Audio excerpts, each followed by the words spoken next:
আসসালামু আলাইকুম। এই যে আমরা আজকে চলে আসলাম একটা জায়গায়। এই জায়গাটাতে ওদেরকে আমি খেলতে নিয়ে আসছি। এই জায়গাটা অনেক সুন্দর। বিকেলবেলা এখানে সবাই খেলতে আসে, বাচ্চারা এখানে খেলতে আসে।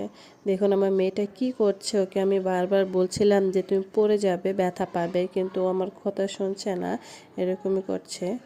যে আদিল ফুটবল খেলা শুরু করে দিয়েছে। এখানে ওর একটা ফ্রেন্ড ছিল ওর ক্লাসের, ও এখানে খেলতে আসছে, তো ওর সাথেই বল দিয়ে খেলা করছে। আর আমার মেয়ে দেখুন ও একা একা হাঁটতেছে, ওর যেদিকে মনে চায় ও এখানে আসলে ওই দিকেই যায়। আর আদিল ফুটবল খেলতেছে।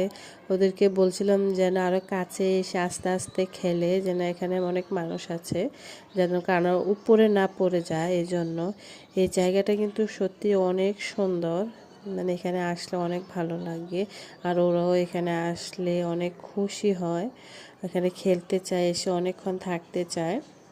দেখুন এখানে অনেক লোক আছে। আমার মেয়েটাকে দেখুন আবার ওই জায়গায় চলে গেছে, ও এখানে আসলে শুধু ওইখানেই থাকে। ওইখানে ও দাঁড়ায়, হাঁটে ধরে ধরে। তো পেছন দিক দিয়ে মহিলাগুলো আসছিল, আমি ওকে ডাক দিচ্ছিলাম যেন ওনাদের উপরে না পড়ে যায়। বলটা জোরে মেরে দিয়েছিল। এই যে দেখুন আদিল, গাছগুলো কিন্তু অনেক সুন্দর, এগুলো ধরে ধরে ও হাঁটছিল, ওর কাছে নাকি অনেক সুন্দর লাগছিল গাছগুলা, ও ধরছিল গাছগুলোর মধ্যে। যে আমার মেয়ে, এখন আমরা বাসায় চলে যাব। ও যে কিছুতে বাসায় যাবে না, এই জন্য এরকম করছিল। এখন বসে গেল, ও এরকমই করে। ও কোথাও মানে ও যাইতে না চাইলেও এরকম করে, যে ও বসে গেছে এখানে। তো আমি ওকে ডাক দিছিলাম যেন চলে আসো, এখানে অনেক মানুষ আছে, সন্ধ্যা হয়ে যাচ্ছে।